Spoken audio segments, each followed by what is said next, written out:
जय हिंद फ्रेंड्स। तो हम पढ़ते कक्षा 9 की बुक के बारे में। कक्षा 9 जो कि राजस्थान के स्वतंत्रता आंदोलन से बिलोंग करती है। कक्षा 9 की बुक जिसका नाम है राजस्थान के स्वतंत्रता आंदोलन और शौर्य परंपरा है। तो इस बुक के बारे में अपन पढ़ते थे। तो बेसिकली इसमें हमने क्या क्या कवर कर लिया था। इसमें अपन चैप्टर नंबर फर्स्ट जो कि 1857 की क्रांति से जुड़ा हुआ उसको कवर कर चुके थे। देन अपन चैप्टर नंबर सेकंड जो कि राजस्थान के क्रांतिकारियों से जुड़ा उसको कवर कर चुके थे। देन चैप्टर नंबर थर्ड जो कि किसान आंदोलनों से जुड़ा हुआ उसको कवर कर चुके थे। देन अपन आज आ गए अपन चैप्टर नंबर 4 पे जो कि राजस्थान के कुछ आदिवासी आंदोलनों से बिलोंग करता है ना। तो कुछ 4 चैप्टर कुछ 3 चैप्टर अपन बहुत ही अच्छी तरीके से पढ़ चुके हैं, यानी इसकी हर एक लाइन को हमने बहुत ही अच्छी तरीके से पढ़ा है।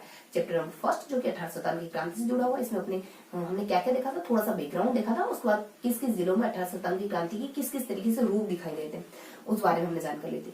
सेकंड अपन थोड़ी सी जानकारी लेते हैं चैप्टर नंबर सेकंड के बारे में जो 1857 की क्रांतिकारियों से जुड़ा हुआ था। इसमें अपन कुछ पुरुषों के बारे में जो विशिष्ट व्यक्तित्व रखने वाले पुरुष हैं उनके बारे में, कुछ महिलाओं के बारे में जानकारी लेते हैं। कुछ अपन 6 से 7 महिलाओं के बारे में जानकारी लेते हैं। उसके बाद लास्टली अपन देखते हैं कुछ नेक्स्ट चैप्टर अपन देखते हैं थर्ड चैप्टर जो कि अपने किसान आंदोलन से जुड़ा। किसान आंदोलन में अपन कुछ अलग अलग तरीके के किसान आंदोलनों के बारे में देखते हैं। तो किन किन तरीके के किसान आंदोलन के बारे में अपन जानकारी लेते हैं। बेसिकली अपन बिजोलिया के बारे में, बेगू के बारे में, भरतपुर के बारे में, मेहू के बारे में, इस तरीके से अलग अलग किसान आंदोलन के बारे में पढ़ते हैं अपन। फिर अपन कुछ नीमू चौड़ा के बारे में पढ़ते हैं। उसके बाद बरड़ के बारे में पढ़ते हैं, जयपुर के बारे में पढ़ते हैं, शेखावती के बारे में पढ़ते हैं, बीकानेर के बारे में पढ़ते हैं, मारवाड़ के बारे में पढ़ते हैं, हनुमानगढ़ के बारे में पढ़ते हैं। इस तरीके से अपन कुछ जिलों में किसान आंदोलन की क्या क्या स्थिति थी इस बारे में देखते हैं। और इसके बाद आज अपन आगे चैप्टर नंबर 4 जो कि अपने बिलोंग करता है कुछ आदिवासी आंदोलनों से। तो देखो, तो हमेशा की तरह आज के चैप्टर पर आने से पहले, आदिवासी आंदोलन पर आने से पहले फटाफट से अपन 10 मिनट रिवाइज करेंगे जो भी हमने पिछला पढ़ा था। पिछला चैप्टर जो कि हमने किसान आंदोलन से जुड़ा हुआ पढ़ता है ना। तो किसान आंदोलन से जुड़े चैप्टर को थोड़ा सा डिटेल में रिवाइज करेंगे। इससे पहले के जो 2 चैप्टर उनको बिल्कुल सरसरी निगाह से देखेंगे, बिल्कुल ओवरव्यू लेंगे, ऊपर से देखेंगे, सिर्फ ऊपर से देखेंगे, दूर से देखने की कोशिश करेंगे, है ना। और थोड़ा सा क्लोज से अपन देखेंगे चैप्टर नंबर 3 को जो कि अपने किसान आंदोलन से जुड़ा। तो फटाफट से अपन थोड़ा सा रिवाइज कर लेते हैं, 10 मिनट ज्यादा समय नहीं लेंगे। और क्योंकि जो नए बच्चे जुड़े वो थोड़ा सा उबाऊ महसूस कर सकते हैं क्योंकि उससे पहले वाले सेशन में उन्होंने नहीं देखे होंगे भी, लेकिन जो कंटिन्यू देखे उनको अच्छे समझ आएगा। ठीक है, तो फटाफट से अपन थोड़ा सा रिविजन शुरू करते हैं। देखो, तो अपन किसान आंदोलन में कहाँ किसान आंदोलन देखते हैं। सबसे पहले अपन बिजोलिया का देख लेते हैं, उसके बाद अपन कुछ बेगू का देख लेते हैं, उसके बाद बरड़ वगैरह का देख लेते हैं। उसका बिजोलिया के बाद अपन बेगू के बाद भरतपुर का देखते हैं। दिन अपन मेघ किसान आंदोलन के बारे में देख लेते हैं, उसके बाद नीमू चौड़ा किसान आंदोलन के बारे में देख लेते हैं। और इसके बाद अपन बरड़ के बारे में देखते हैं, उसके बाद जयपुर के बारे में देखते हैं। जयपुर का थोड़ा सा लेंदी होता है, थोड़ा सा क्रिटिकल होता है, बाकी सारे बहुत ईजी होते हैं। उसके बाद थोड़ा सा अपन शेखावती के बारे में देखते हैं, उसके बाद अपन मारवाड़ के बारे में देखते हैं, उसके बाद अपन जयपुर बीकानेर के बारे में देखते हैं, उसके बाद लास्ट में अपन हनुमानगढ़ के बारे में देखते हैं। तो कितने हो गए अपने? लगभग 11 जिलों के या फिर 11 स्थान विशेष में होने वाले किसान आंदोलन के बारे में। देखो, बेसिकली बिजोलिया में क्या देखते हैं, बिजोलिया में बस इतना ही देखते हैं अपन कि कुछ 3 चरण माने जाते हैं। ये कुछ अपने 97 से लगा करके, जो 97 से लगा कर जो 15 तक, 15 से लगाकर 23 तक, 23 से लगाकर जो 41 तक, ये कुछ 3 चरण माने जाते हैं। इन तीनों चरणों में कुछ अलग अलग घटनाएं हैपन होती है। फर्स्ट चरण जो होता है उसमें कुछ 3 घटनाएं हैपन होती है। एक अपने कुछ गिरधरपुरा गांव में होती है, दूसरी अपने कुछ कृष्ण सिंह के द्वारा होती है, और तीसरी अपने कुछ इनके बाद राजा बनने वाले जो पृथ्वी सिंह होते हैं उनसे जुड़ी हुई घटना होती है। देन अपना फर्स्ट चरण कंप्लीट हो जाता है। बेसिकली घटनाएं क्या होती है कि कृष्ण सिंह जो होते हैं वो चौड़ीगढ़ वगैरह लगाते थे, और उसके बाद व्यक्ति विशेष को होते हैं नर पक्ष के व्यक्तियों को नतमस्तक होना पड़ता है। इस तरीके से कुछ बेकार से कर लगा देते हैं जिससे आम जनता में आक्रोश वगैरह फैल जाता है, किसानों वगैरह में। और गिरधरपुरा गांव की घटना कुछ ऐसी होती है कि यहाँ सब इकट्ठा होकर सोच रहे होते हैं कि हम फतेह सिंह को इस बारे में थोड़ा इत्तला करें कि हमारी कंडीशन बहुत बुरी हो रही है, हम पर थोड़ा सा ध्यान दो, लेकिन ये भी योजना सफल नहीं हो पाती। थोड़ा सा अपन पृथ्वी सिंह के बारे में देखना, तीसरे शख्स, तो ये क्या होता है, इनके बारे में क्या जानकारी। इनके मरने के बाद ये राजा बनते, बेसिकली को क्लोज रिलेटिव होते हैं इनका बेटा छोटा होता है किशोर सिंह, तो फिर कोड ऑफ वार्स के अंतर्गत शासनकाल चला जाता है इनके मरने, पृथ्वी सिंह के मरने के बाद। बस इतना सा देखते हैं। और सेकंड चरण में क्या देखते हैं, सेकंड चरण में समझौता होता है। समझौता होने के पीछे कारण क्या है, समझौता होने के पीछे बहुत से कारण माने जाते हैं। कुछ 3-4 कारण दिखाए गए। पहले फर्स्टली बताते हैं कि इसमें विजय सेतुपति आ जाते हैं 1916 के आसपास, साधु सीताराम और माणिकलाल वर्मा ये सब इसमें जुड़ जाते हैं। ऊपर माल पठार से इसका आगाज वगैरह कर दिया जाता है। फिर थोड़ा सा बताते हैं कि जब अपने एक नारायण नाम का व्यक्ति होता है, जब वो छूट के आ जाता है, जब वो चौड़ीगढ़ देने से मना करता है, उसको गिरफ्तार वगैरह कर लिया जाता है। जब वो छूट के आ जाता है, इनकी पहले जीत थी, दूसरा कांड हो जाता है। फिर प्रताप पत्रिका में डेली बिजोलिया किसान आंदोलन छपने लग जाता है, ये तीसरा कांड था। उसको थोड़ा सा फोर्थ कांड देखते हैं अपन, गांधी जी से जुड़ जाते हैं। इस तरीके से समझौता वगैरह हो जाता है। समझौता हो जाता है 1922 फरवरी में, और कुछ 37 लाख बातें माफ कर दी जाती है। ये अपना दूसरा चरण फिनिश हो जाता है। तीसरे चरण होते होते क्योंकि समझौता हुआ था इस वजह से, क्योंकि असहयोग आंदोलन चल रहा था, असहयोग आंदोलन के चलते यहाँ की जो सरकार होती है वो थोड़ा सा मतलब कि जो सुप्रिंटेंडेंट वगैरह होते हैं, ओलगवी वगैरह, सुप्रिंटेंडेंट मतलब कि जो भी अंग्रेज अधिकारी वगैरह यहाँ के होते हैं बिजोलिया के, और जो भी अपने महाराणा वगैरह, राजा महाराजा हो गए, ये थोड़ा सा चिंतित होने लगते हैं, थोड़ा सा परेशान हो जाते हैं कि कभी इनको सपोर्ट मिल गया असहयोग आंदोलन का तो और भी स्थिति बिगड़ जानी, तो इस वजह से थोड़ा सा इन पर ध्यान देते हैं और समझौता वगैरह कर लेते हैं। लेकिन जब ये असहयोग आंदोलन थोड़ा सा धीमा पड़ता हुआ दिखाई देता ना, वापस स्थिति वही हो जाती है, इनको वापस से परेशानी होती है। तो कुछ 27 में वापस सभा वगैरह करते हैं, जैसे पथिक वगैरह, रामनाथ चौधरी वगैरह, वापस से सभाएं वगैरह होती है और डिसाइड करते हैं कुछ ना कुछ के अपन कुछ और स्टेप उठाते हैं। तो कुछ 31 में एक नए शख्स आते हैं जमनालाल बजाज, जो तीसरे चरण में से जुड़ते हैं, वो सुखदेव वगैरह से बातचीत करते हैं और सुखदेव भी ध्यान नहीं देते हैं। फिर थोड़ा सा यहाँ पे भी प्रजामंडल के आंदोलन दिखाई देते हैं, सुखदेव थोड़ा सा ध्यान देते हैं, अपने मंत्री वगैरह को भेजते हैं, अपने राजस्व मंत्री को वगैरह को भेजते हैं और थोड़ी स्थिति सुधर जाती है और अंततः ये आंदोलन हमारा खत्म हो जाता है। बेसिकली 3 चरणों में आंदोलन। जरा देखो बेगू किसान आंदोलन क्या देखते हैं, बस रामनाथ चौधरी का जिक्र आता है, थोड़ा सा बोल्शेविक समझौते का जिक्र आता है और फिर थोड़ा सा जिक्र आ जाता है कि मेनाल और भेड़ापुर नामक स्थान पर कृपाजी रूपाजी 2 शख्स मार जाते हैं 1923 के दरमियान, है ना। उसके बाद नेक्स्ट थोड़ा सा अपन देखते हैं भरतपुर। देखो भरतपुर में तो बहुत ही वेल स्थिति चल रही होती, बेसिकली 5 तरह की जाति निवास कर रही थी भरतपुर में, सब कुछ वेल था, सब कुछ चंगा था। लेकिन 1931 में जब भूमि व्यवस्था बदली, थोड़ा सा भू राजस्व, थोड़ा सा भूमि बंदोबस्त में थोड़ा सा बदलाव होता है ना, तब भूजी लाभोदार कुछ 23 स्पेसिफाई करके बता रही हूँ कि 23 नवंबर 1931 के दरमियान 500 व्यक्ति को कुछ भड़काऊ भाषण देते, 500 किसानों को भड़काऊ भाषण देता है। तब इसी महीने में नवंबर के महीने में उनको गिरफ्तार कर लिया जाता है। तो थोड़ा बहुत आंदोलन जहाँ उभरा था वो भी पूरी तरीके से फिनिश हो जाता है। थोड़ा सा अपन मेन अलवर के बारे में देखे ना, तो अलवर में कुछ 3 मुसलमान या 3 मुस्लिम कम्युनिटी से बिलोंग करने वाले व्यक्तियों का जिक्र आता है। इस तरीके से अपने मेन किसान आंदोलन फिनिश हो जाता है। अंजुमन हादी आ जाता है पहले, ये अपने कुछ 32 में अंजुमन खादिम और हादी संस्थान की स्थापना करते हैं ताकि किसानों को एकत्रित कर सके, ताकि किसानों को जोड़ सके। दूसरा शख्स यासीन खान आता है, ये इनका बेसिकली गुड़गांव से बिलोंग करने वाला नेता होता है यहाँ के किसानों का, जो कहता है कि आप खरीफ फसल के लिए लगान वगैरह मत दो। फिर थोड़ा सा अपन बता देते हैं, एक और शख्स आ जाता है अपने फिर अपने ना कुछ बिलग्रामी करके एक व्यक्ति का नाम होता है, और यासीन खान, देखो अपने यासीन खान हो गया सेकंड, और थर्ड में नाम होता है अपने कुछ अजीजुद्दीन बिलग्रामी, ये तीसरा शख्स होता है। और इसकी अध्यक्षता में एक समिति वगैरह बनती है और यही समिति इनकी समस्या को निजात कर देती है। बस इसमें से जानकारी देते हैं। इसके बाद थोड़ा सा अपन जानकारी लेते हैं, फिर अपन नीमू चूड़ा के बारे में देखते हैं। यहाँ पे भी कुछ ऐसा ही हत्याकांड वगैरह होता है जिसको जलियांवाला बाग या फिर डायरवाद की उपाधि वगैरह दी जाती है। एक यहाँ पे घटना होती है कि शोर मारने की अनुमति नहीं थी, तो फिर अनुमति मिल जाती है 21 के दरमियान। इतना सा देखते हैं अपन इस बारे में। थोड़ा सा अपन मरण के बारे में देखते हैं, तो यहाँ पे भी कुछ घटनाएं होती है। यहाँ पे भी डाबीगाम होता है, यहाँ पे भी हत्याकांड होता है, नानापुर देव 2 व्यक्ति मार जाते हैं। बेसिकली यहाँ पे नैनूराम के द्वारा आंदोलन किया गया था। फिर दोबारा संधि की शर्तें यहाँ पे कैसे संधि हो जाती है, लेकिन सहमति से नहीं होती, पूरे होल आर्ट में संधि नहीं होती, किसान सहमत नहीं होते, बस ऊपरी तौर पर संधि होती है। दोबारा होता है 36 में मरण नामक स्थान पर, और वापस फिर प्रॉपर संधि, फिर कुछ शर्तें वगैरह होती है और इसके साथ ये पूरा होल आर्टली के साथ सहमत हो जाते हैं। कुछ 2-4 शर्तें मनवाते हैं महाराणा से और फिर होल आर्टली सहमत हो जाते हैं। उसके बाद फिर अपन जयपुर में देख लेते हैं। जयपुर में बेसिकली कुछ अलग अलग घटनाएं होती है, बहुत डिफरेंट टाइप की घटनाएं होती है जयपुर में। जयपुर का किसान आंदोलन थोड़ा सा बड़ा होता है। जयपुर में किसान आंदोलन बहुत सारे ठिकाने होते हैं जयपुर के पश्चिम में, जैसे सांबर हो जाते हैं, दिदवान सांबर है, और फिर अपने तोरावटी है, फिर अपने शेखा है, फिर खेतड़ी है, मतलब कि शेखा में शेखावटी हो जाता है, खेतड़ी वगैरह हो जाता है। इस तरीके से कुछ ठिकाने होते हैं। तो यहाँ सीकर जो ठिकाना होता है ना, यहाँ किसान आंदोलन सबसे पहले शुरुआत होती है, सबसे पहले दिखाई देता है। कल्याणमल नाम का एक राजा होता है, उसके कारण यहाँ पे आंदोलन वगैरह होता है। कुछ जाट सभा की स्थापना होती है, फिर अपने जाट महायज्ञ वगैरह होता है, फिर पिलथान में सभाएं होती है। तो अलग अलग सभाएं होती है, कुछ 25 में अपनी जाट सभा होती है और वहाँ जाट, फिर अपने कुछ जाट महायज्ञ वगैरह होता है 34 के दरमियान यहाँ पे। और फिर अपने देखो एक तो अपने जाट सभा होती है कुछ 25 के दरमियान। उसके बाद एक और इसके 8 साल के बाद एक और घटना होती है लगभग 32 के दरमियान, जाट सभा वगैरह हो जाती है। और देखो 32 के दरमियान कुछ होता है जिसको अपन जाट महायज्ञ के नाम से जानते हैं, जाट महायज्ञ वगैरह होता है। और फिर पिलथान में एक सभा होती है। तो इस तरीके से अलग अलग सभाएं होती है दरमियान। और कुछ 2-3 घटनाएं भी अपन होती है, जैसे कुदरगांव की घटना, यानी कि बहुत सारे किसानों को मारा जाता है, जैसे कटराधल गांव की घटना, किसान महिला के साथ दुर्व्यवहार वगैरह करा जाता है। इस तरीके से अपन कुछ डिफरेंट टाइप से इसको देखते हैं ना, थोड़ा सा अलग होता है बेसिकली बाकी सारे किसान आंदोलन से। लास्ट में कौन कौन से नेता हैं जो यहाँ पर लोगों को किसानों को मोटिवेट करने का काम करते हैं, उस बारे में उनके नाम वगैरह हल्की जानकारी देखते हैं। तो बेसिकली जयपुर किसान आंदोलन कैसे देखा हमने, कुछ ठिकानों का नाम देखते हैं, उसके बाद लास्टली अपन कुछ ऐसे व्यक्तियों का नाम देखते हैं जो किसानों को मोटिवेट करने का काम करते हैं। और इस दरमियान बीच में बहुत सी घटनाओं के बारे में देखते हैं।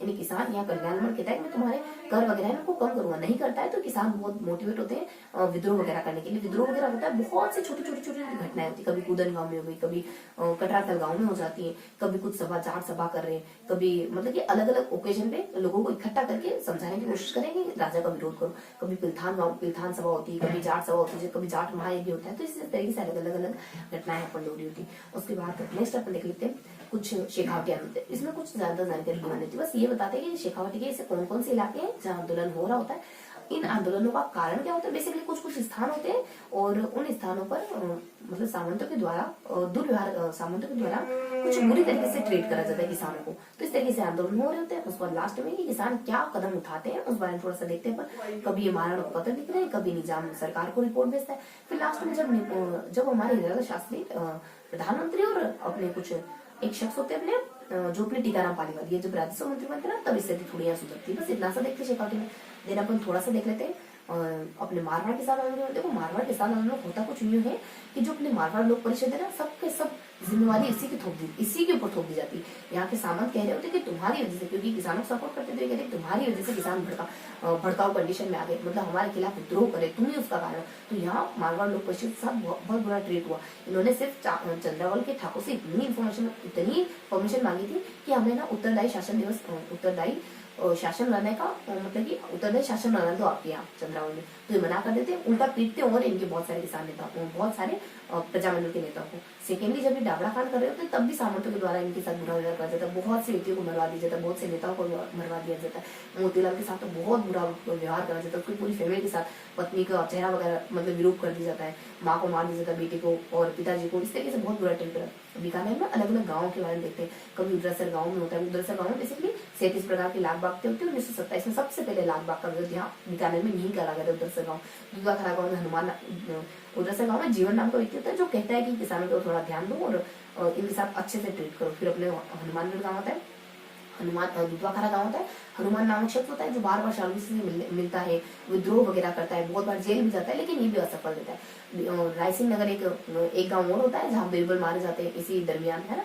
ये भी विरोध करते हुए मारे जाते हैं, राजनीतिक सभा की स्थापना करते होते। तो इनके क्रांतिकारियों द्वारा किसी अंग्रेज बिल्डिंग वगैरह पर हमला कर दिया जाता है। तो अंग्रेज हमला करते हैं, मतलब कि प्रतिक्रिया स्वरूप हमला करते हैं, तो बीरबल नामक शख्स मारे जाते हैं। यहाँ पे थोड़ा सा इस तरीके से जानकारी बताई जाती है। कांगड़ा में बताते हैं कि कांगड़ा कांड के दरमियान यहाँ कुछ अकाल वगैरह पड़ जाता है कांगड़ा में, फिर भी यहाँ के सामंत कर वगैरह ले रहे होते हैं, तो किसान बहुत ज्यादा परेशान हो जाते हैं। यहाँ पे एक व्यक्ति का जिक्र होता है कुमराम, ये एक किताब लिखते हैं किसान यूनियन की, बस इतना से जिक्र होता है। थोड़ी सी बेसिक से इन्फॉर्मेशन देखते हैं कि ये बीकानेर के किसान इतने विद्रोही क्यों बने हुए, क्योंकि जाट महासभा में गए हुए थे, जाट महायज्ञ में हुए थे, जो अपने 25 में और 32 क्रमशः 25-32 में होता है, और क्रमशः अपने झुंझुनू और सिकंदर जश्न होता है। तो इस तरीके से यहाँ के किसान इस कारण से मोटिवेट थे। बस उसके बाद हनुमानगढ़ जिले के बारे में देख लेते हैं। लास्टली जिला अपना हनुमानगढ़ जिले में इतना ही देखते हैं अपन कि हनुमानगढ़ जिले में एक शख्स होते हैं हरदत्त नाम के, मजिस्ट्रेट होते हैं। बेसिकली मजिस्ट्रेट की नौकरी तो छोड़ देते हैं और किसानों को मोटिवेट करते हैं। और कुछ 3 दिसंबर 1946 का समय होता है जब ये गोगामेड़ी में किसान सभा का आयोजन करते हैं। तो बस इतनी सी जानकारी पर किसान आंदोलन के बारे में देखते हैं। तो मे भी 10 मिनट ही हो गए, ज्यादा समय नहीं लिया होगा मैंने। तो ये तो हमने देखा किसान आंदोलन के बारे में, जो हमें पढ़ना था बेसिकली, और जो हमें रिवाइज करना था बेसिकली। और इससे पहले अपन थोड़ा सा जो हमने 2 चैप्टर देखे ना इससे पहले, उसको थोड़ा सा अपन ओवरव्यू लेते हैं। बहुत ज्यादा डेप्थ में नहीं जाएंगे, जितना इसके बारे में देखा उतना भी नहीं देखेंगे, इससे भी और महीन देखेंगे, इससे और ऊपरी तरीके से देखेंगे, दूर से व्यू लेंगे थोड़ा सा इसका ना, मतलब कि बहुत ज्यादा क्लोज आने की कोशिश नहीं करेंगे। तो इसमें अपन क्या देखते हैं, कुछ इससे पहले अपन क्रांतिकारी पर नाम देखते हैं, इससे पहले अपन 1857 की क्रांति देखते हैं। तो 5 मिनट फटाफट से दोनों चैप्टर रिवाइज करते हैं। और जस्ट बेग जाए अपन तो क्रांतिकारी में क्या क्या देखते हैं अपन। देखो अपन डूंगरजी जवाहर जी के बारे में, डूंगरजी जवाहर जी कुछ इस तरीके के शख्स होते हैं, अमीर उससे लूटते हैं, गरीबों को देते हैं, अंग्रेज अधिकारी इनको पकड़ लेते हैं, कैसे कैसे छूट करके आ जाते हैं। और फिर लास्ट में बस इसी तरीके से किसी अपने चाचा जी की तो मृत्यु हो जाती है, और फिर अपने भतीजे के बारे में आगे कुछ भी करने, बस इस तरीके की स्टोरी बताने ना, फैक्चुअल चीजों को ज्यादा कोरिलेट करने की कोशिश नहीं कर रहे हैं, क्योंकि अपन इतना इस तरीके से तो अपन पहले पढ़ चुके हैं, ये सारे फैक्ट तो अपन पहले देख ही चुके हैं। थोड़ा सा स्टोरी को रिवाइज करने की कोशिश करें। उसके बाद अपने लोकजी निठार वाला ये बेसिकली जिनकी मदद से डूंगरजी जवाहर छूट कर आए ना अंग्रेजों की गिरफ्त से, ये वही शख्स है। उसके बाद थोड़ा सा इनका जन्म मृत्यु भी देख लेते हैं थोड़ी सी, बस इस तरीके से 2 जानकारी 2 शख्स के बारे में पढ़ते हैं। फिर अपन थोड़ा सा देखते हैं अमरचंद के बारे में। अमरचंद वो शख्स है जो तात्या टोपे को कहते तुम्हारी हेल्प करूंगा, इसी के चलते इनको फांसी पे चढ़ा दिया जाता है। बस जन्म मृत्यु देख लेते हैं इसी के साथ। अपन थोड़ा सा अपन केसीसी बाट जिससे पति के बारे में देखते हैं, क्या क्या इनकी कौन कौन सी पत्रिका हैं, कौन कौन से संस्थाओं की स्थापना करते हैं, किस किस से जुड़े माना जाता है, और जन्म मृत्यु, बस ये 3-4 पॉइंट देखते हैं अपन। उसके बाद थोड़ा सा अपन देख लेते हैं अर्जुन सेठी के बारे में। अर्जुन सेठी बहुत से अच्छे काम करते हैं, कभी विद्यालय की स्थापना करवाते हैं, कभी पुस्तकें लिखता है, कभी इनके विद्यालय में पढ़ने वाले व्यक्तियों विशेष के नाम आते हैं, कभी कहता है कि अर्जुन अगर इनके सामने नौकरी ऑफर करी जाती है सवाई माधव सिंह के द्वारा, तो ये कहता है कि अगर मैं नौकरी करने लग गया तो मुझे बाहर कौन निकालेगा, जैन विद्या प्रचार सभा की स्थापना करते हैं। इस तरीके की शब्द जन्म मृत्यु के साथ, इस तरीके की इन्फॉर्मेशन के साथ अपन अर्जुन सेठी को पढ़ते हैं। उसके बाद अपन थोड़ा सा कैसे विभाग के बारे में पढ़ते हैं कि जीवन की 3-4 घटनाएं महत्वपूर्ण, अपने पूरे परिवार को क्रांति में लगा देते हैं, और चेतावनी को चुपे रचना लिखते हैं, वीरवाद सभा लिखते हैं ताकि हर वर्ग को क्रांति से जोड़ सके, फिर जन्म मृत्यु देख सके। उसके बाद थोड़ा सा अपन देखते हैं प्रताप के बारे में। उनकी बेटे होते हैं, इनकी बेटी की जन्म सिर्फ एक ही घटना है, बरेली की जेल की घटना है ना, जहाँ क्लेमनेट कहने को बाध्य हो जाता है कि मैंने आज दिन तक प्रताप जैसा कोई युवा नहीं देखा। जन्म मृत्यु के साथ इसको फिनिश कर देते हैं। देन अपन थोड़ा सा बाल मुकुंद मिश्रा के बारे में, जो कि खदर संघ चरकासन की स्थापना का कारण वाले शख्स होते हैं, और कुछ भूख हड़ताल के कारण मारे जाते हैं, और जन्म मृत्यु के साथ इसको भी फिनिश करते हैं। उनको जागरण और गोपा की 2-3 किताबें, जिसमें का गुंडारा दीवाने, रघुनाथ सिंह का मुकदमा, देन उनको तेल छिड़क के मार दीजिए 4 अप्रैल 1966 में, बस इसको भी अपन फिनिश कर देते हैं। थोड़ा सा अपन नाना भाई खान, जो कि सिर्फ मृत्यु देखते हैं, कुछ 18 जून को इनकी मृत्यु जाती है 1943 के दरमियान रास्तापाल में, क्योंकि विद्यालय बन रहे से बराबर थे। देन अपन थोड़ा सा देख लेते हैं दुर्गा प्रसाद के बारे में। इससे पहले थोड़ा सा अपन सरदार हरलाल के बारे में देखते हैं। ये वो शख्स होते हैं सरदार हरलाल जो विद्यार्थी बंधुओं की स्थापना करते हैं। सरदार इस वजह से कहलाते हैं क्योंकि अशिक्षित होने के बावजूद बहुत अच्छा लीडरशिप का काम करते हैं। ये अपने हनुमानगढ़, ये अपने बेसिकली इनका जन्म हनुमानपुरा झुंझुनू होता है। उसके बाद अपन दुर्गा प्रसाद के बारे में देख लेते हैं। इतनी सी जानकारी लेते हैं दुर्गा प्रसाद के बारे में। कुछ ये इस तरीके के शख्स होते हैं कि ये ना कुछ राजस्थान सेवा संघ के लिए काम करते हैं, बिजोलिया से, बेसिकली बिजोलिया से राजस्थान सेवा संघ काम करते हैं। और ये वही शख्स है जो अपने यहाँ से पढ़कर आए, अर्जुन सेठी जी जो वर्धमान विद्यालय स्थापित करा ना, वहां से पढ़ करके आते हैं। उसके बाद कुछ दैनिक नवज्योति पत्रिका वगैरह। फिर महिलाओं के बारे में देख लेते हैं। तो रतन शास्त्री है, रमा शास्त्री है, रमा देवी है, और जानकी देवी, अंजना देवी, इन सब के बारे में देखते हैं। वो जानकी देवी वो महिलाएं जो एक बार तो पहले तो कुछ अपने रामचंद्र की पत्नी वगैरह मानी जाती है, एमपी में पैदा होती है, और राम नहीं अपने जमनालाल बजाज की पत्नी होती है, और वो सेवा संघ के अध्यक्ष बनती है इनके मरने के बाद। और कुछ अपने 1944 में जयपुर में जो अधिवेशन हुआ उसके लिए भी अध्यक्ष के पद पर चुनी जाती है। उसके बाद अपन ये रतन शास्त्री के बारे में देखते हैं, रमा देवी के बारे में देखते हैं, कि अंजना देवी, और ये जानकी देवी के बारे में। उसके बाद अपन कुछ अंजना देवी के बारे में। अंजना देवी वही महिला होती है जो मतलब कि रियासती विभाग में सबसे पहले फांसी पर चढ़ाई जाने वाली महिला होती है, रामचंद्र की पत्नी वगैरह होती। और थोड़ा सा ये 21 से 24 के दरमियान महिला को मोटिवेट करने का काम करती है। जन्म वगैरह देख लेते हैं।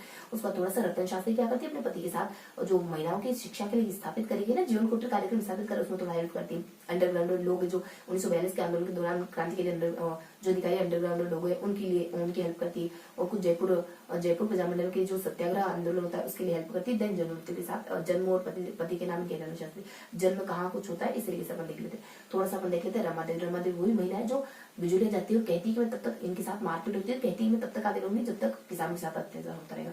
लागू शादी हो जाती, गांधी विचारधारा के व्यक्ति होते हैं। और थोड़ा सा जन्म हो गया कहाँ से कोरिलेट करती है इतना देखते हैं। और कालीबाई के बारे में देखते हैं, रास्ता में मानी जाती है, वीर बालिका होती है, सेना भाई इनके गुरु वगैरह माने जाते हैं। कुछ 20 जून को इनका देहावसान हो जाता है।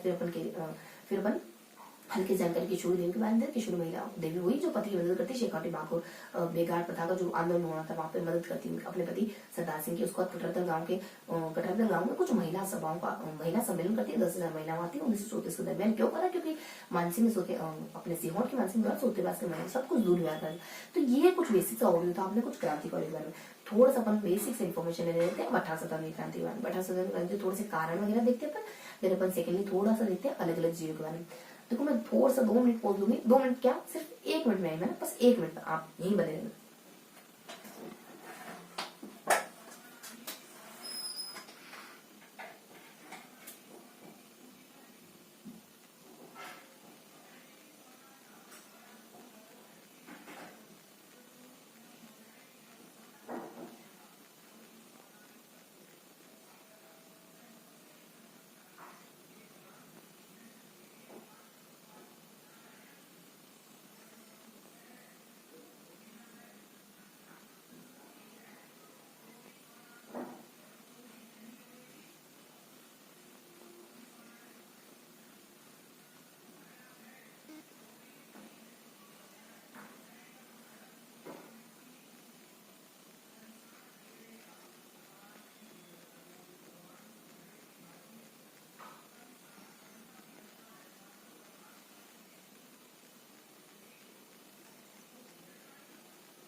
तो कहा थे अपन बस इस बारे में अपन देख रहे थे 1897 तो इसको है ना अपन थोड़ा और कम देखेंगे।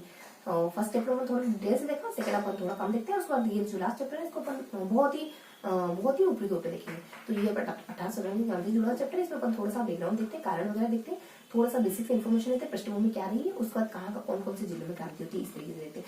पृष्ठभूमि कुछ इस तरीके की होती है, पहले मराठाओं के बारे में जानकारी लेते हैं अपन, फिर अपन अंग्रेजों के बारे में थोड़ा सा मेवाड़ राज के बारे में देखते हैं, मेवाड़ राज्य को कौन कौन अधिपति कर लेता है, थोड़ा सा फिर अपन अंग्रेजों के बारे में देखते हैं, अंग्रेज हमसे संधि कैसे कर लेते हैं, तो इस बारे में पूरी जानकारी लेते हैं। और कुछ कौन कौन से जिलों के द्वारा कौन जो भी के नाम एक जिले होते ट्रिक होती है, ये जिले सबसे पहले संधि करते हैं, 23 जिलों के द्वारा सबसे एंड में संधि करी जाती है। तो इस तरीके से अपन देखते हैं उसको अलग अलग, उसके बाद कुछ संधि वगैरह हो जाती है, संधि की शर्तें वगैरह देखते हैं, संधि की शर्तों के कारण हम सब बहुत ज्यादा परेशान हो जाते हैं, यानी सांबर के हमारे कुछ आर्थिक उत्पादन के एरिया परेशान मतलब कि इनसे प्रभावित होते हैं अंग्रेजों से, और यहाँ परेशानी देखने को मिल जाती है।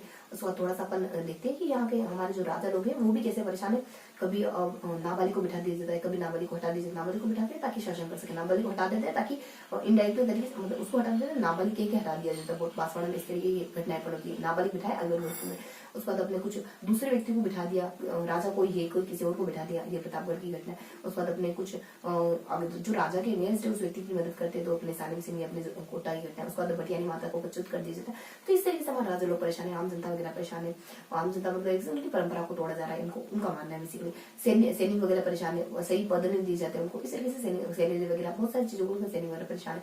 तो इस तरीके से अपन 1897 का बैकग्राउंड देखते हैं, उसके बाद अलग अलग जिलों में 1897 की क्रांति देखते हैं, नसीराबाद में देखते हैं, नीमच में देखते हैं, एरन देख लेते हैं। उसके बाद थोड़ा सा अपन एरन के जस्ट बाद अपन कोटा के बारे में देख लेते हैं, मेवाड़ के बारे में देखते हैं, उसके बाद अपन कुछ कोटा के बारे में देखते हैं, कोटा के बाद अपन भरतपुर के बारे में, अलवर के बारे में, उसके बाद अपन धौलपुर के बारे में देख लेते हैं। हाँ ठीक है ना, मे भी आपको विजिबल होगा। तो अपन भरतपुर के बारे में देख लेते हैं, भरतपुर के बाद अपन कुछ धौलपुर के बारे में देख लेते हैं, धौलपुर के बाद अपन जयपुर के बारे में देख लेते हैं, जयपुर के बाद अपन कुछ सामंत टोंक के बारे में देखते हैं, उसके बाद 2 सामंतों का जिक्र करते हैं अपन, केसी सिंह और जोत्सना, और इनके बाद थोड़ी सी हल्की हल्की जानकारी थे। और केसी सिंह तो बुराई करते हैं, उदयपुर के राजा ने संधि वगैरह क्यों करे, जोत्सना जो होते हैं ये कहते हैं कि 2 व्यक्तियों को पनाह वगैरह देते हैं और अपने बाजीराव पेशवा वगैरह देते हैं, और एक और अपने कुछ और एक और ठाकुर खुशहाल सिंह। उसके बाद अपने अगस्त 1857 को क्रांतिपुर 58 को क्रांतिपुर तरीके से रोक दी जाती है, और फिर अपने जब नवंबर का महीना आया तब तो विक्टोरिया रानी का अधिपति हो जाता है इसी खुशी में, और उदयपुर के महाराजा के द्वारा दावत वगैरह दी जाती है। तो ये तो थोड़ा सा ओवरव्यू था इसका ना। तो थोड़ा सा हमने 1897 की क्रांति वाले चैप्टर का ओवरव्यू लिया, थोड़ा सा डिटेल से जानकारी लेनी हमने क्रांति को, उससे भी ज्यादा डिटेल से हमने कुछ किसान आंदोलन देखो। तो 3 चैप्टर पर रिवाइज कर चुके, मे भी समय थोड़ा ज्यादा होगा, लेकिन अपन रिविजन की पद्धति को छोड़ेंगे नहीं, क्योंकि आपको और मुझे रिविजन करना बहुत जरूरी है, तभी चीजें अच्छे से याद रहने वाली। तो आज अपन देखने वाले बिना देर के फटाफट से शुरू करते हैं आज का टॉपिक। आज का टॉपिक बहुत ही सतही है, कोई ज्यादा जानकारी नहीं, आसानी से याद हो जाता है। मेरा आंदोलन के बारे में पढ़ने वाले अपन, उसका थोड़ा सा अपन सेकेंडली बिना आंदोलन के बारे में पढ़ने वाले। तो 2 किसान आंदोलन के बारे में पढ़ने वाले, किस किस के बारे में, मेरे किसान आंदोलन, सॉरी आदिवासी आंदोलन, तो मेरा आदिवासी आंदोलन, उसका भील आदिवासी आंदोलन है। तो आप में भी बोर नहीं होंगे, अगर जो बच्चा यहाँ तक टिका हुआ है, बहुत सारे तो पहले डिवीजन का मतलब कि इतना सारा मैंने एक साथ ही बोला है, तो बहुत सारे तो बीच में क्वाइट कर रहे होंगे, और जो यहाँ तक टिक कर आया था वो आगे कंटिन्यू कर पाएगा। तो फटाफट से अपन शुरू करते हैं, जो बच्चा कंटिन्यू देखना है, ठीक है। अगर आप यहाँ तक पहुंच गए तो वेल डन। तो यहाँ देख लेते अपन टॉपिक, तो अपन 2 टॉपिक पढ़ने वाले आज, है ना, 2 टॉपिक पढ़ने वाले। तो यहाँ देखने वाले अपन मेव किसान आंदोलन, मेव आंदोलन, सेकेंड अपन देखने वाले मेव के बाद भील आंदोलन। फटाफट से देख लेंगे, कोई ज्यादा इन्फॉर्मेशन नहीं है। देखो मेव आंदोलन में इन दोनों को अपन पढ़ना होगा, भील आंदोलन के बारे में जानकारी है ना। देखो लाइट का थोड़ा इशू हो रहा है, तो थोड़ा सा एडजस्ट करना है ना। तो ऊपर मेव आंदोलन के बारे में देख लेते हैं। फर्स्ट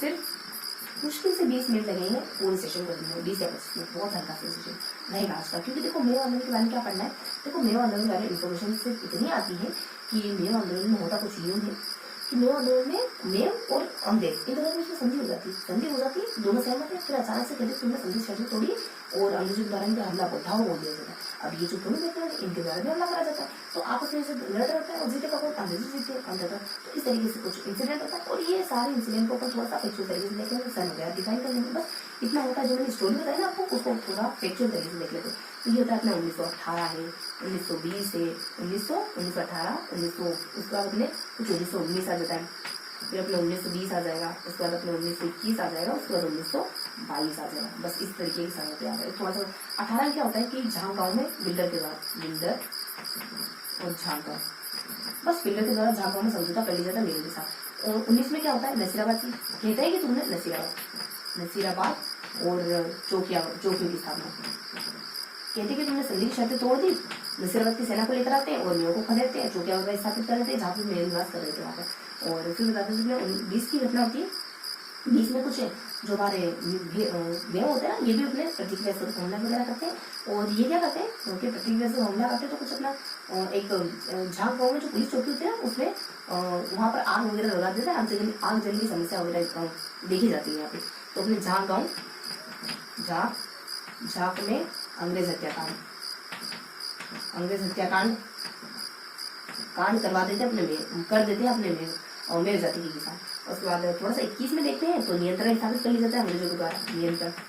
उसके बाद अगर 22 में देखते हैं तो 22 में कुछ मेरवाड़ बटालियन की स्थापना हो जाती है, मेरवाड़ा बटालियन अजमेर की स्थापना हो जाती है। बस इतना समझ लो। उसके बाद लास्ट में थोड़ी सी इन्फॉर्मेशन बता दें, थोड़ा सा शब्दों में, देखो सारे शब्द आ जाएंगे, थोड़ा सा अपने शब्दों में इन्फॉर्मेशन आ जाएगी। एक थोड़ा सा देखिए तो अपने कहाँ निवास करते हैं, देखो जहाँ चौकिया कहाँ स्थापित करी थी, इनके निवास स्थान थे। तो बेसिकली इनके निवास स्थान कहाँ थे, मेवाड़ है, मारवाड़ है और अजमेर, इसके आसपास ही मेरे निवास करते थे। बस उसके बाद यहाँ 1922 के दरमियान इन पर आधिपत्य करा जाता था, 1947 तक आजादी तक मेव अंग्रेजों के अंदर रहते। तो इतनी सी इन्फॉर्मेशन देखने में देखो क्या जानकारी थी, बहुत महीन सी जानकारी थी कि दोनों में समझौता हो गया, लेकिन अंग्रेजों ने थोड़ा सा बहाना बना के, थोड़ा सा कुछ हुआ और बहाना बना दिया कि तुमने समझौता तोड़ दिया, हमला वगैरह करना शुरू कर दिया अंग्रेज। ये तो इसीलिए आपने तो देखा हुए थे कि कब हमला कर कुछ करा नहीं और बस दाव हो गए।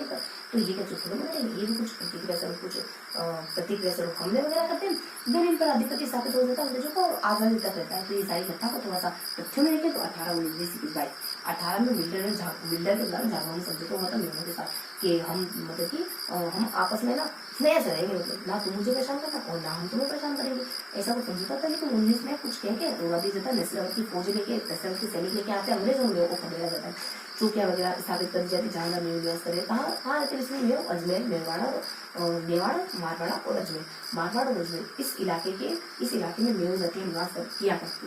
20 का समय आता है तब ये भी मतलब कि प्रतिक्रिया करते हैं और ये भी हमले करते हैं। तो जहाँ गाँव होता है, तो जहाँ गाँव में जो अंग्रेज चौकिया वगैरह होती है, इनको जला वगैरह देते हैं, तो हत्याकांड वगैरह करते हैं। इस तरीके से ये भी अपनी प्रतिक्रिया देते हैं अंग्रेजों के हमलों के विरुद्ध अगेंस्ट। तो 21 का समय होता है अंग्रेजों का नेतृत्व स्थापित हो जाता है, 22 में मेरठ बटालियन की स्थापना कर देता है।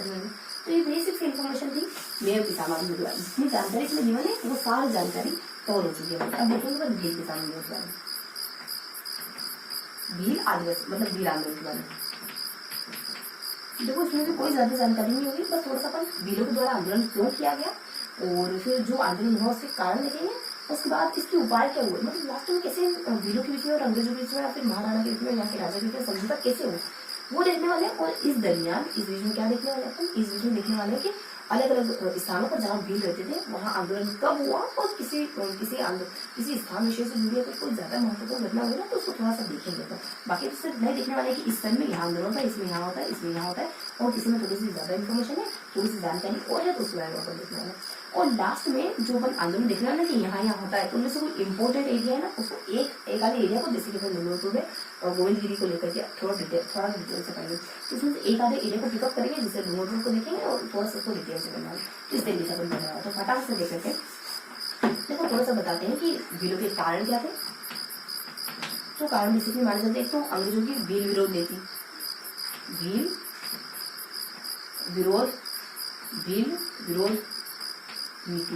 भील विरोधी नीति अंग्रेजों की। उसके बाद अपने एक माने जाते हैं जेम्स टोड में क्या आंतरिक मामलों में हस्तक्षेप करने लगे थे। उसके बाद बेरोजगारी,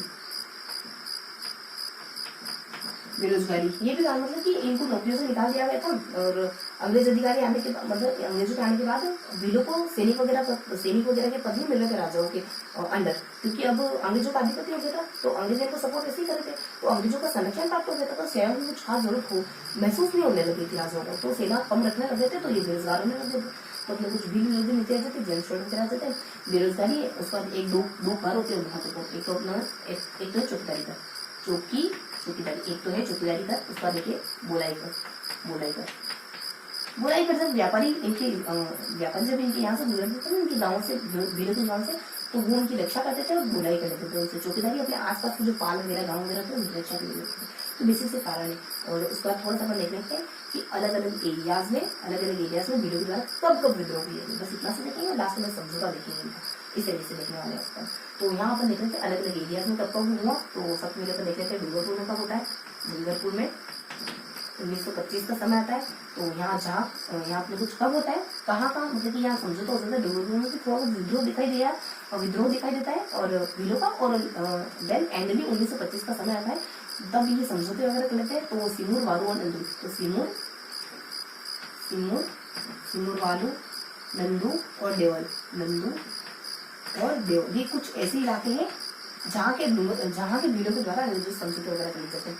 फिर अपन देख लेते हैं उदयपुर के बारे में। उदयपुर में समझौते होते 1926 के दरमियान। उदयपुर में समझौते होते 1926 के दरमियान। यहाँ बता देते हैं अपने कुछ अपने गरासिया जनजाति के गरासिया मुखिया होते हैं। गरासिया मुखिया अपने होते हैं दौलत और गोविंदा। दौलत सिंह व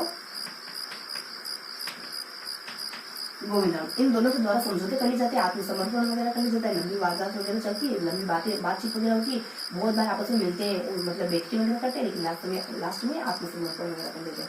फिर हम थोड़ा सा देखते हैं और देखो उदयपुर में 2-3 घटनाएं और ज्यादा होती है महत्वपूर्ण। जैसे कि कुछ 1938 का समय देखे ना, तो उदारवादी नीति अपनाई जाती है अंग्रेजों के द्वारा हमारे प्रति। देन थोड़ा सा इसमें महत्वपूर्ण घटना आती है 1855 की घटना। 1855 की घटना, 1955 की घटना आती है। एक 1955 की घटना है, 1800 देखो 1900 मुझे थोड़ा सा क्लियर नहीं, लेकिन हाँ एक घटना आती है अपने 55 के दरमियान, शायद मे भी 1855 हो, 1855 बहुत पुराना हो जाएगा, 1955। हाँ, तो 1955 के दरमियान एक घटना होती है कि यहाँ पे ना एक कालीगंज गाँव होता है, तो वहाँ के भील विद्रोह करे होते हैं, तो सवाई जिसम को विद्रोह दबाने के लिए भेजा जाता है। तो उनके द्वारा बहुत से भील मतलब 33 भील परिवारों को उजाड़ दिया जाता है और आग जलने जैसी घटनाएं भी देखी जाती है। मतलब कि इनके द्वारा अच्छी तरीके से ट्रीट नहीं किया गया, भीलों को खदेड़ा जाता है कालीबास नामक गाँव में। और व्यक्ति होते हैं जैसे नामक व्यक्ति होते हैं, राजा जैसे नामक शख्स अच्छी तरीके से ट्रीट नहीं करते। बस इतनी सी इन्फॉर्मेशन है इसके बारे में। थोड़ा सा अपन देखें 1961 में, तो ये देखो यहाँ कालीबास की घटना है। कालीबास और राजा का नाम क्या है, जयसिंह। तो ये जाते हैं अगले साल 1 नवंबर 1956 को जाते हैं। मतलब कि 1 नवंबर 1955 में घटना होती है ना, 1 नवंबर 1956 को जैसे लोग विजिट होता है, तो अच्छी तरीके से ट्रीट नहीं करते एक दूसरे के साथ वहाँ पर। और यहाँ पर थोड़ा सा उदारवादी यहाँ पे जो अपने अंग्रेज थे ना, ये हमारे प्रति उदारवादी घटना होती है। 61 के दरमियान कोटड़ा में घटना लिखी जाती है, कोटड़ा। और एक और अपन बताएं 61 के बाद कुछ अपना 1871-72 का 1871-72 का समय था। 1971 और 72 का 81 और 82 का समय होता है ना, जब हमारे जो अंग्रेज अधिकारी और इनके अंग्रेज अधिकारी राजा के एंटी हो जाते हैं, तो यहाँ विद्रोही हो जाते हैं।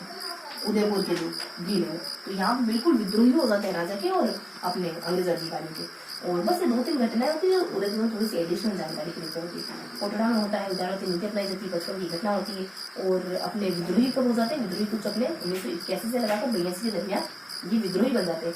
और कोटड़ा में भी कुछ घटना ऐसी होती है कि कोटड़ा के जो प्रशासनिक अधिकारी है ना, वो यहाँ के भीलों के साथ अच्छी तरीके से ट्रीट नहीं कर रहे होते। तो यहाँ के दमन को दबाने के लिए, यहाँ के विद्रोह को दबाने के लिए अपने मेयर बिल्कुल को कह दी जाती है कि आप विद्रोह दबाओ। तो किसको कहा जाता है, कुछ अपने भील को, बस मेवाड़ भील को, मेयर नहीं मेवाड़ भील को। तो जिम्मेवारी मेवाड़ भील को दे दी जाती है, मेवाड़ भील को। बस इतनी सी इन्फॉर्मेशन होती है अपने उदयपुर के बारे में। थोड़ा सा अपन देखें अगले जिले के बारे में, अगले स्थान के बारे में, जहाँ पर भीलों के द्वारा विद्रोह करा जा रहा है। तो भीलों के द्वारा और कहाँ विद्रोह करा जा रहा है, देखो अपने कारण बता दिए। और देखो यहाँ पे एक इन्फॉर्मेशन थोड़ी सी और होती है कि अपने जो कारण है, इसी के साथ ये जानकारी बताई जाती है कि 1920 की जो घटना होती है, 1920 में अंग्रेजों और भीलों का सीधा युद्ध हो जाता है। तो ये अपन है ना कहाँ देखे थे, ये अपन इसी के साथ कंटिन्यू कर लेते कि 1920 का समय होता है और 1923 का समय होता है। ये 2 साल इसी के साथ ध्यान रखना। 1920 में अंग्रेज हार जाते हैं, 1923 में ये हार जाते हैं। ये सारे कारण देख के भी कहते हैं कि तुम हमें इतना परेशान कर रहे हो, तो हम चुप नहीं बैठने वाले। और जब 20 में इन दोनों का युद्ध होता है, अंग्रेजों का भीलों का, तो भील अंग्रेजों को हरा देते हैं। लेकिन वापस जब दोबारा युद्ध हुआ अंग्रेजों का भीलों का, तब 1923 में भील हार जाते हैं। तो ये कारण के साथ थोड़ा सा 2 साल ध्यान रखने लायक है ना। उसको थोड़ा सा अलग अलग इलाकों में देखते हैं। तो यहाँ अपने कुछ एक और इलाका आ जाता है बांसवाड़ा का। तो देखो बांसवाड़ा में क्या घटना पड़ होती है,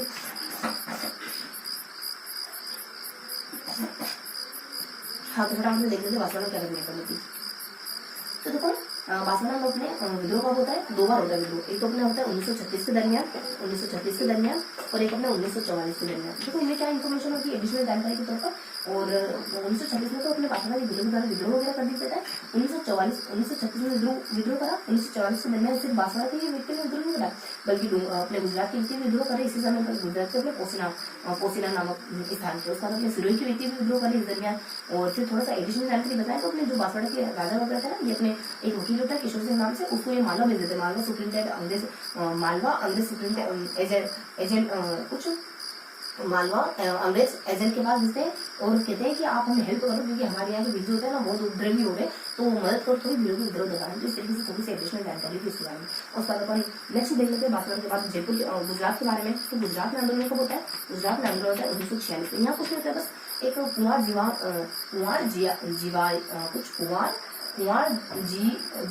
जीवाए करके एक शब्द होते हैं, कुंवर जीवाए, और वो उनके नेतृत्व में यहाँ पे आंदोलन वगैरह होता है। यहाँ के आंदोलन से हम डूंगरपुर हो गया, बांसवाड़ा हो गया, ये मोटिवेशन लेते हैं। तो अपने 1946 में कुंवर यहाँ लिख रहे थे थोड़ी सी एडिशनल इन्फॉर्मेशन के तौर पर, कुंवर